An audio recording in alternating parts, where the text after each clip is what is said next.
जे मनुष्य जीवनभर अत्याचार, दुराचार, पापाचार, व्यभिचार, भ्रष्टाचार याच्यामध्येच ज्यांचं जीवन गेलेलं आहे, अशा मनुष्याने जरी शिवमहापुराण ऐकलं तरी देखील त्याचाही उद्धार करणारी ही कथा आहे. एखादा फार कपटी माणूस असतो, एखादा फार लोभी माणूस असतो, एखादा पाखंडी दांभिक माणूस असतो, एखादा माता पित्यांचा द्वेष करणारा, माता पित्यांना मारणारा माणूस असतो. अशा मनुष्याने दुष्टातिदुष्ट पापिष्ट अशा मनुष्याने जरी ही कथा ऐकली, त्याचा सुद्धा उद्धार करणारी ही कथा आहे. महाराज, आम्हाला एखादं उदाहरण सांगा ना, इतिहासामधील एखादी घटना सांगा ना. एखादा पापी तरुण गेलाय का? तुम्ही म्हणताय तशा प्रकारचा एखादा पापी तरुण गेलाय का? एखादा इतिहासामधली एखादी घटना तुम्ही आम्हाला सांगा. तेव्हा सुतजी महाराज प्रसन्न होऊन परम पावन असा इतिहास सांगत आहेत. अत्रैवोदाहरन्तीम इतिहासं पुरातनम् यस्य श्रवणमात्रेण पापहानी प्रजायते.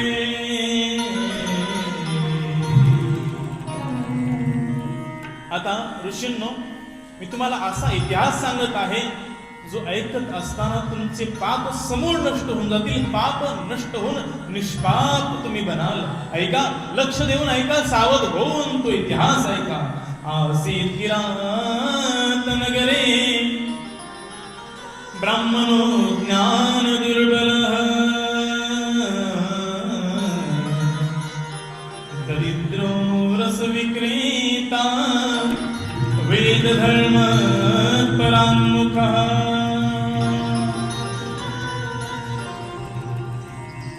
किरात नावाचं एक नगर होतं, किरात नावाचं एक गाव होतं. त्या गावामध्ये अनेक दुष्ट लोक राहत होते. त्याच दुष्टांमध्ये एक ब्राह्मण सुद्धा राहत होता. ज्ञान दुर्बळ. ब्राह्मण म्हटलं की ज्ञानी वाटतं, परंतु तो ज्ञान दुर्बळ अज्ञानी होता. व्यापार करणारा होता, शेती करणारा होता, जे जमेल ते करणारा होता, रस विक्रेता होता, दारू वगैरे विकणारा असा तो ब्राह्मण होता. संध्या स्नान परिभ्रष्टो वैश्ववृत्ती परायणः देवराजैति ख्यातो विश्वस्त जनवंचकः.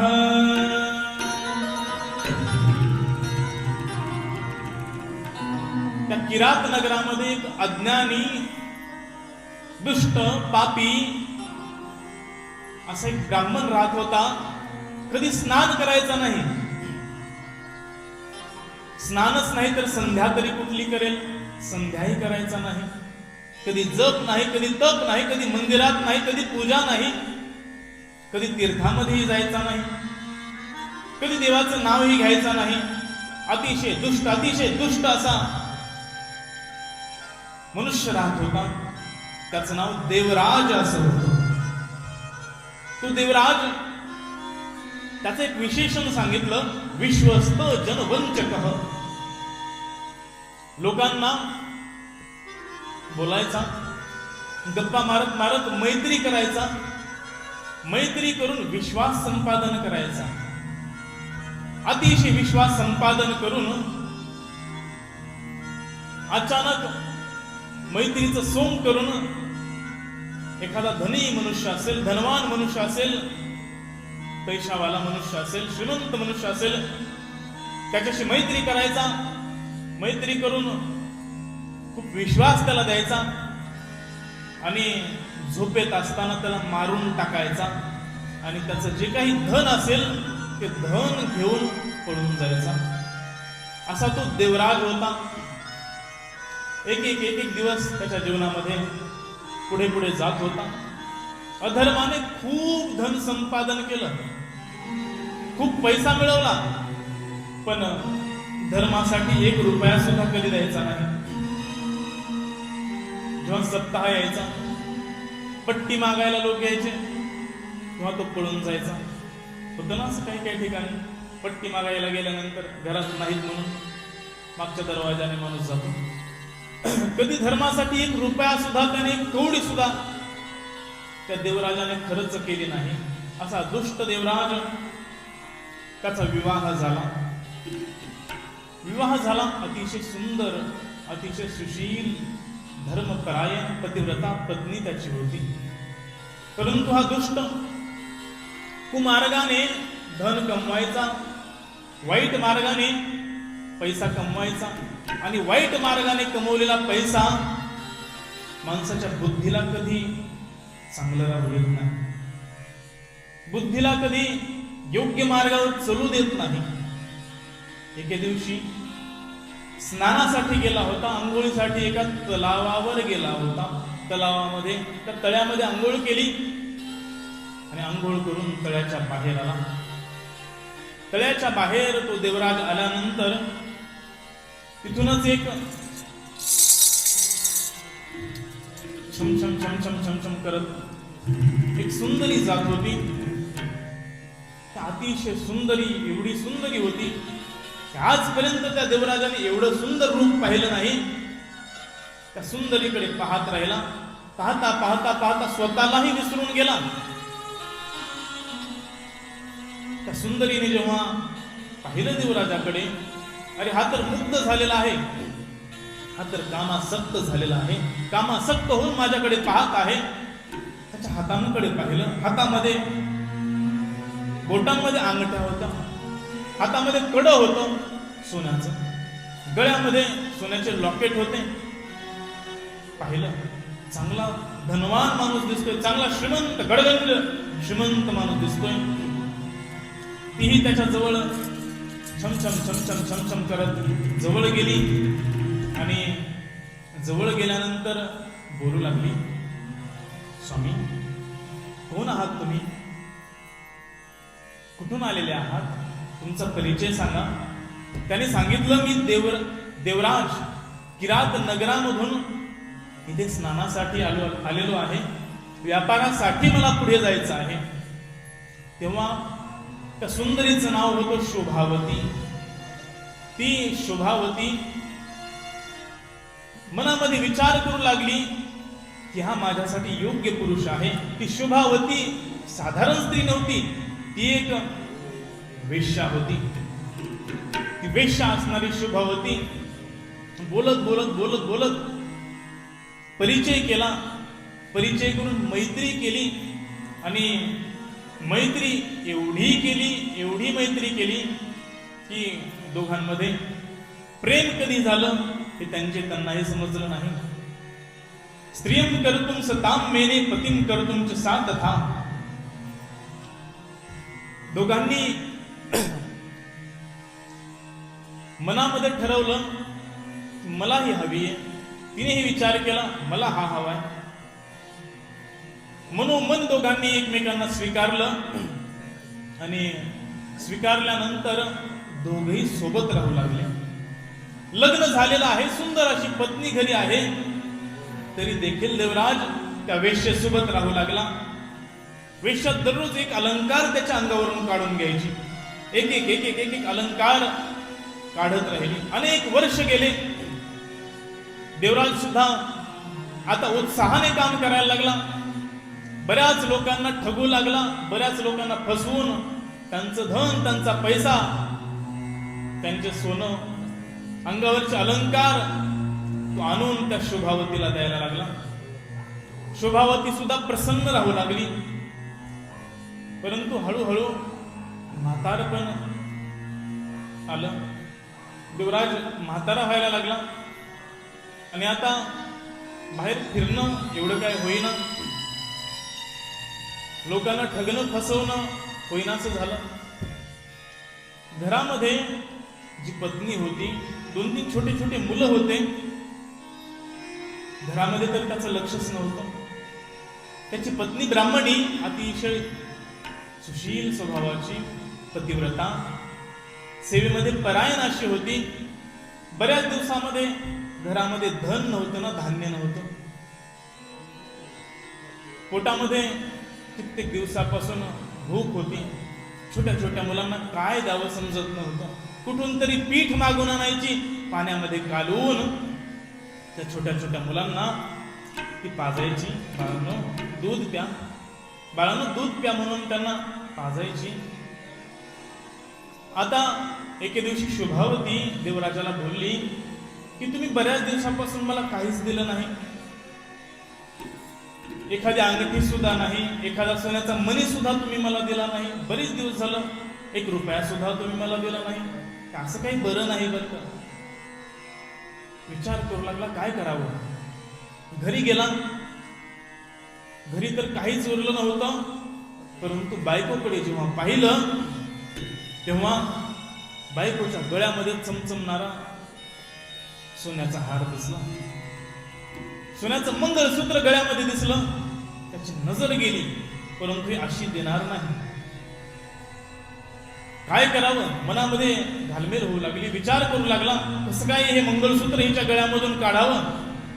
विचार करत राहिला, दिवसभर विचार करत राहिला. घरामध्ये म्हातारे आई वडील होते. आईकडे पाहिलं, तिच्या गळ्यामध्ये सुद्धा 2-4 मणी राहिले होते. त्या मण्यांकडे त्याची नजर गेली आणि मनामध्ये विचार पक्का झाला की रात्री हे मणी आणि हिच्या गळ्यामध्ये मंगळसूत्र काढून घ्यायचं. विचार केला. दुपार झाली होती. छोटे छोटे मुलं आईपाशी आले. आई, अगं आई, आम्हाला भूक लागली आहे ग. आई, भूक लागली आम्हाला, काहीतरी खायला दे. नाही, थांबा हा बाळांनो, मी काहीतरी आणून देते.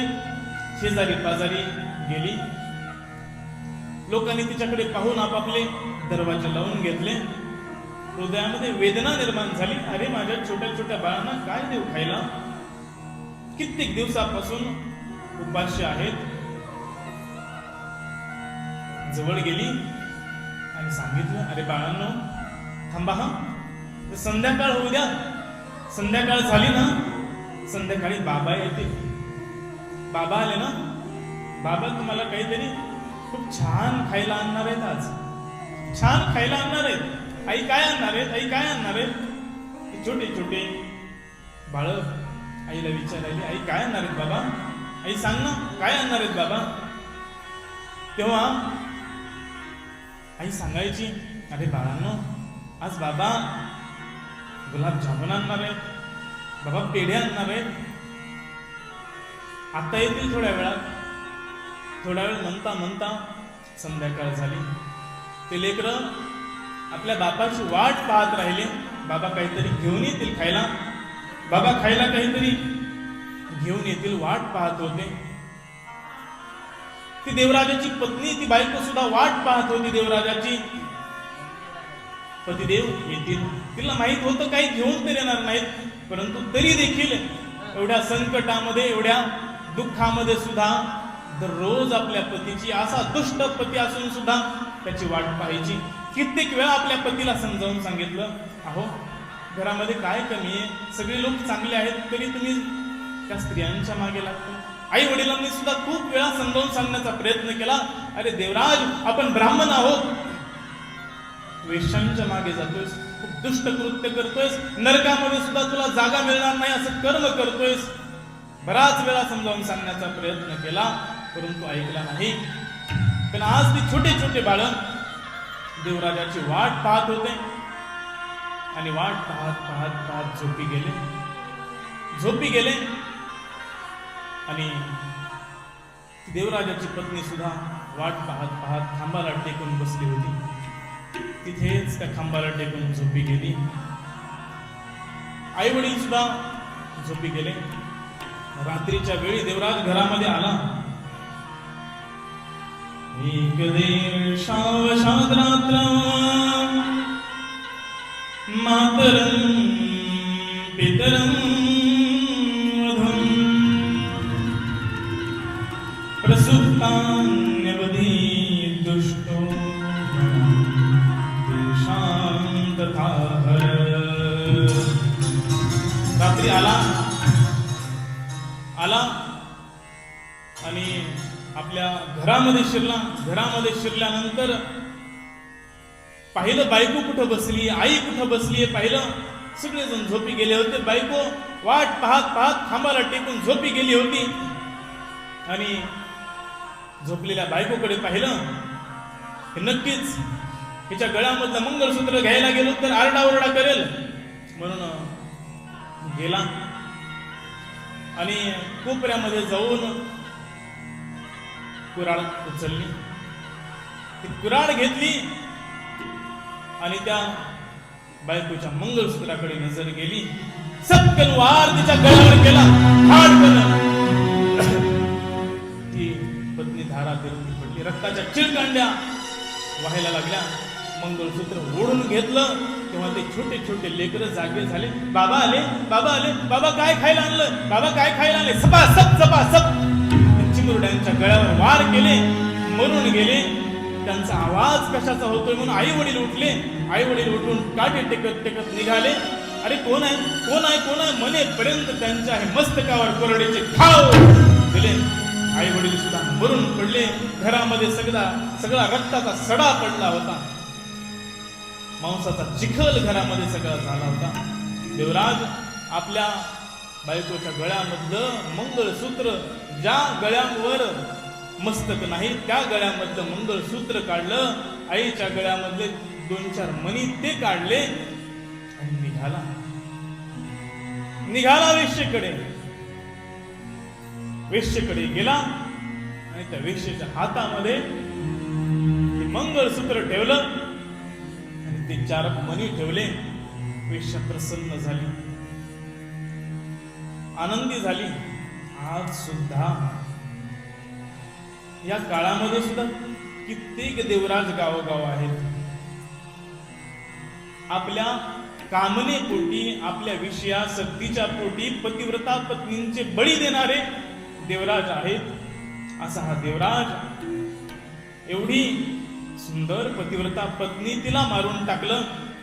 आई वडील चिमुरडे छोटे लेकरं त्यांना मारून टाकलं आणि त्या वेश्येच्या घरी राहू लागला.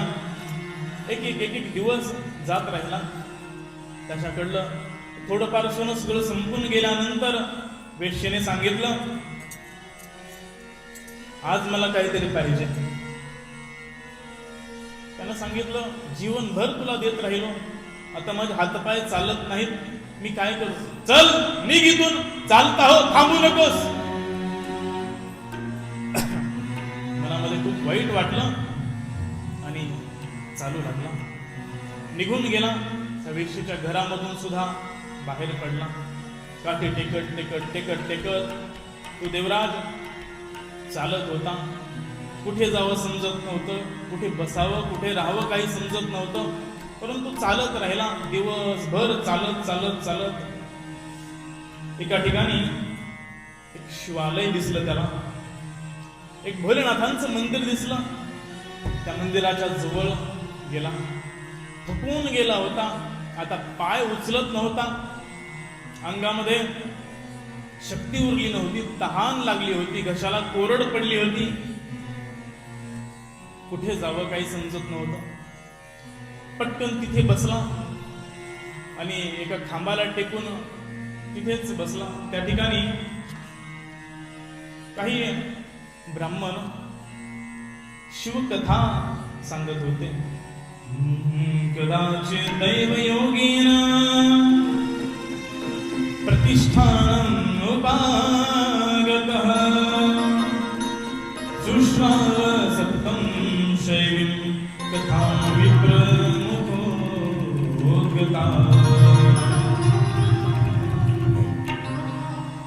खांबाला टेकून बसला होता. त्या ठिकाणी काही ब्राह्मण, काही साधू, काही महात्मे श्रावण महिन्यामध्ये शिवकथेचं आयोजन त्यांनी केलेलं होतं.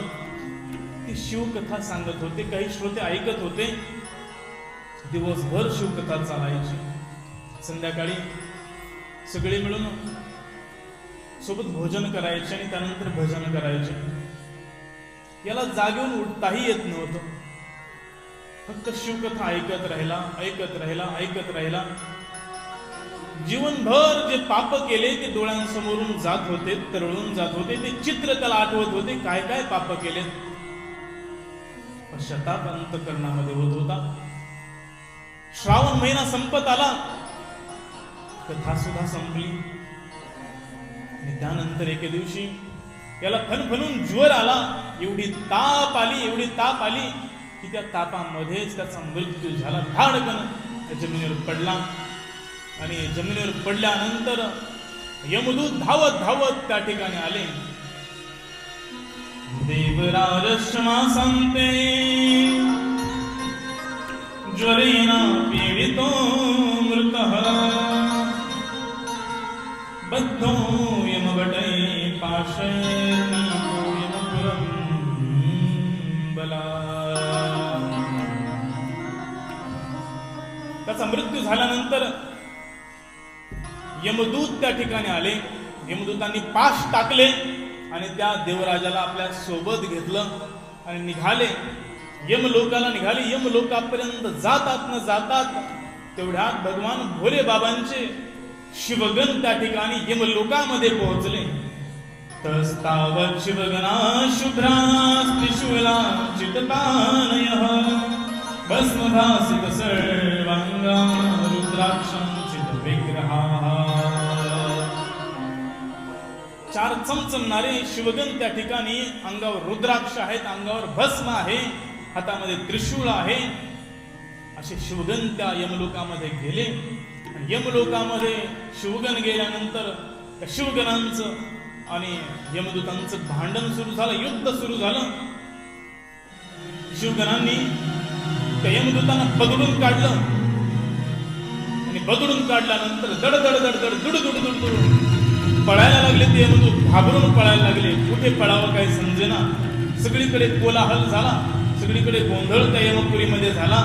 यमराज बाहेर आले, काय झालंय म्हणून पाहिलं तर आपले यमदूत पळत सुटलेले आहेत, त्यांच्या मागे शिवगण लागलेले आहेत. ज्ञानदृष्टीने पाहिलं यमराजांनी आणि शिवगणांना थांबवलं. त्यांची यथायोग्य पूजा केली आणि पूजा करून त्यांना शिवलोकाला पाठवून दिलं. आणि आपल्या दूतांना यमराज सांगत आहेत, यमधर्म सांगे दूता,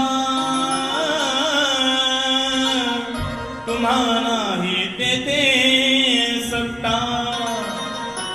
यमधर्म सांगे दूता, तुम्हा नाही तेथे सत्ता. जेथे होय कथा सदा घोषणाचा.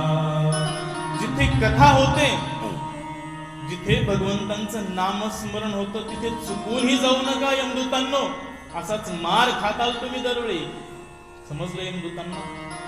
आणि ते शिवगण त्या देवराजाला घेऊन शिवलोकामध्ये गेले, कैलास लोकावर गेले आणि भोलेनाथांच्या समोर जाऊन देवराजाने भोलेनाथांचं दर्शन घेतलं आणि त्या देवराजाला शिवपद प्राप्ती झाली.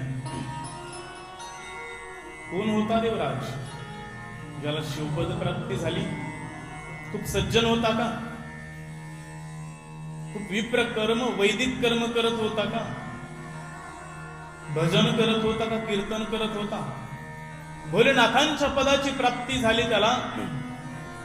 माता पित्यांचा द्वेषी, आई वडिलांना झोपेत मारणारा, बायकोला आपल्या मुलांना झोपेत असताना मारणारा, दारू पिणारा, मद्य पिणारा, वाईट व्यसन करणारा देवराज होता. जीवनामध्ये एक सुद्धा पुण्य कर्म केलं नव्हतं. फक्त अंतकाले मृत्यूच्या वेळी भगवान भोलेनाथांची कथा, शिवकथा, शिव महापुराण त्याच्या कानावर पडलं आणि तेवढ्या मात्रानेच देवराज शिवलोकाला गेला, शिवपद प्राप्त झालं.